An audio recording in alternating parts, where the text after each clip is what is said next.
بسم الله الرحمن الرحيم السلام عليكم ورحمة الله وبركاته أصحابتك soo dhawaada mowduuc gaar ah oo xoog ku saari doono muraajacooyinkii la soo dhaafay ee sanadihii hore gaar ahaan sanadkii ugu dambeeyay 2019-2020 muraajacada inta badan waxaan xoog ku saari doonaa warqadihii la soo galay imtixaanadii 2019-2020 iyo sanadihii kasii horeeyay imtixaanka qaab dejiskiisa marka la fiiriyo imtixaanada dhammaan waa isku mid qaabka loo dejiyo laakiin waxay kala duwanaanayaan warqadda markaas la galaayo laakiin instructionka ama tilmaanta imtixaanada loo soo dejiyo waa hal naqshad ama waa hal qaab imtixaankan waxaa la galay 2019-2020 buugga laga soo diyaariyey imtixaankan waa buuggii la qaadi jiray sanadkii 2019-2020 iyo wixii kasii horeeyey mowduucan waxaan ku falanqeynaynaa dhammaan imtixaankan waxyaabaha uu ka kooban yahay iyo qeybihiisa kala duwan haddii aan sii guda galno warqadan waxaa ku qoran beejka ugu horeeyo qaabka imtixaanka loo galo iyo nidaamyada layska rabo qof walba inuu u hogaansamo dhammaan ardayda shahaadiga waxaa lagula talinaa ama laga codsanaa inay raacaan tilmaamaha soo socdaan iyo qaabka laga rabo warqadaas inay noqoto tilmaamahaas haddii aadan raacin waxaa laga yaabaa warqadaada inaan la sixin ama warqadaada inaan la fiirinin warqadda ciwaankeeda ugu horeeya waxaa waaye waxbarashada heerka dugsiga sare ee soomaaliyeed subject maadada waa english gradeka waa 12 exam year sanadka imtixaanka waa 2020 total marks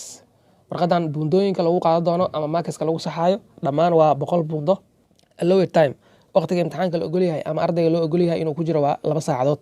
tilmaamaha laga doonayo ardayga inuu raaco markii imtixaankan uu galayo please fadlan read aqriyaalahay all the instructions dhammaan tilmaamaha carefully si taxadir leh before attempting inta aadan isku dayin the question su'aalaha qodobka ugu horeeyo right qoraalahay your full name magacaaga saddexan roll number tira taxanaha aad imtixaanka ku galaysid school name magaca iskuulkaaga in english qaab ingiriis ahaan aad u qoraysaa on the space waxaad qoraysaa meelaha provided lagu siiyey on your answer booklet buugga iskulaabka ee jawaabaha loogu talagalay warqadda imtixaanka waxaa la socdo buug yar oo isku laab ah buuggaas oo loogu talagalay jawaabaha in lagu qoro buuggaas jawaabaha lagu soo saxaa warqadda imtixaanka lama saxo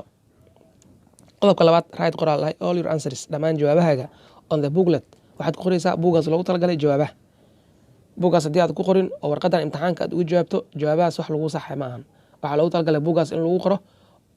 buuggaas waxa lagu keenayo waa in aad ku qortaa jawaabahaas oo dhammaystiran dhammaantooda answers jawaabaha on the question paper ku qoran warqadan dusheeda will not be marked lama sixi doono haddii aad dhahdo buugga waa iska dhaafayaa waxaan ugu dul shaqeynaa warqadan dusheeda imtixaanka dhammaan wax jawaab lagu saxayo ma lahan jawaabaha waxaa laga rabaa in aad gelisid bookletka ama buuggaas yar isku laabka ah oo laga qaadi doono ugu dambeyn qodobka saddexaad right qor legibly si sharci ah in dark blue pen waxaad ku qoraysaa qalin buluug ah oo qalin buluug tiq ah aad ku qoraysaa only keli qalin madow kuma qori kartid qalin guduudna kuma qori kartid iyo qalin cagaaran waxaa laga rabaa qalin buluug ah oo fartiisana far adag ay tahay ama far culus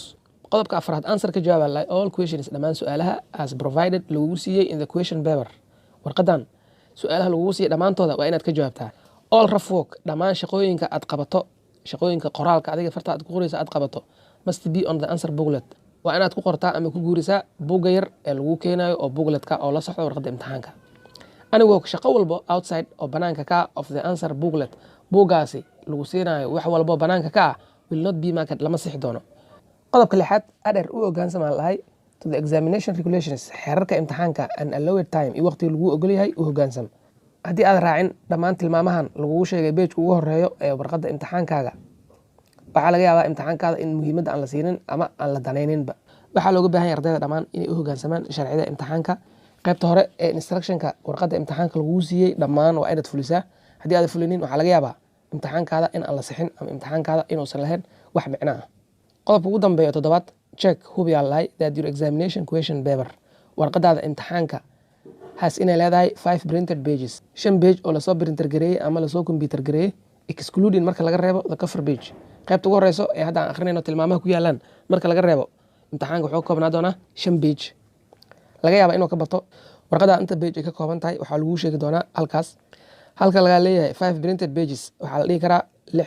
6 printed la dhihi karaa 7 la dhihi karaa waxay ku xiran tahay imtixaanka markaas la galayo ardaydana waa inay u hoggaansamaan ama ay aad u fiiriyaan haddii imtixaanka page cadaan lagu keeno page cadaankaas waa in aad ka hadashaa ama aad iska gudbisaa si warqad fiican oo nadiif lagu siiyo intaas waxay ahayd instructionka ama tilmaanta laga rabo imtixaanka intaad gelin ka hor inaad akhriso aad u hoggaansanto waxaan u gudbaynaa qaybta ugu horeysa imtixaanka qaybta ugu horeysa imtixaanka waxaa lagu keenaa inta badan message ama sheekooyin lagu keenaa marka loo fiiriyo luqadda ingiriishka inta badan ma yeeshaan wax su'aalo toos laga jawaabayo inta badan waxaa la sameeyaa goobgelis iyo erayo kale lagu aadinayo iyo erayo hoos laga xariiqayo iyo erey micnahooda passageka laga raadinayo. Read akhriyaa lahay the passage sheekadan and answer ka jawaab the question su'aalaha dad flow soo raaci doono. Passagekan waxaa looga hadlaa waxbarashadii Soomaaliya xilligii kacaanka kadib, xilligii dadka inta badan ay wax akhri jirin waxna qori jirin looga hadlaa sheekadan ama passagekan. After the October, kadib October 1969 revolution 1969kii kacaankii kadib, education in Somalia waxbarashadii dalka Soomaaliya was given waxaa la siiyey ama ay raacday a new direction jiha cusub. The revolutionary government dowladdii kacaanka ahayd introduced waxay dadku wax ku bari jirtay Latin script farta qoraalka ee Latinka wax la isku bari jiray for Somali language luqadda Soomaaliga marka loo fiirinayo. In 1970